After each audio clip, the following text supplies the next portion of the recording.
సురేష్ ఇవాళ మస్తు హ్యాపీగా ఉన్నాం. బామ్మర్ది మీరు ఇద్దరు పోయి వైన్స్కి పోయి కేసు పీలు తీసుకురాపోయి దావా చేసుకున్నాం ఇవాళ. సరే. ఎందుకు బావ అంత హ్యాపీగా ఉన్నారు? ఏమైంది? ఏమైందంటావేం సురేష్, ఆ రాముగాని చంపేసినాం. ఎందుకు బావ ఏం మాట్లాడతాను? రాముని ఎందుకు చంపేసిళ్ళు? చంపకపోతే బొట్లు పెట్టి పూజ చేయను నా కొడుకు చంపేసినాం. ఎందుకురా సందీపు, వాడు పనుడు కాదురా, 4 దెబ్బలు కొట్టేది లేపేయాలిరా. పని ఎట్లా చంపబోతుందిరా మీకు? 4 దెబ్బలు కొట్టడానికి వాడు ఏమన్నా ఏదైనా చిన్న దొంగతనమో లేకపోతే వాంతో వింతో లొల్లులు పెట్టుకుంటామో కొట్టు వదిలిపెడతాము.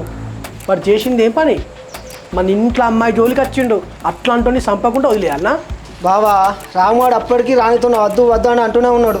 మన రానేమనంటే పడ్డది. అరే వాడు చెల్లెకి ఏం మాయమాడో చెప్పినవరా? చెల్లె గురించి మనకు తెలియదారా? సరే రాము వెనుక పడ్డది అనుకుందాం, మరి రాముగానికి సోయలేదా? వాడు మన ఇంట్లో జీతగాడు. రాని అట్లా మన ఎంట పడ్డప్పుడు వాడు వచ్చి మనకు చెప్తే మనం రానికి బుద్ధి చెప్పుకుంటాం కదా. అట్లా కాకుండా వీడు లవ్ చేస్తాడు, ఇద్దరు కలిసి బయటికి వెళ్ళిపోయి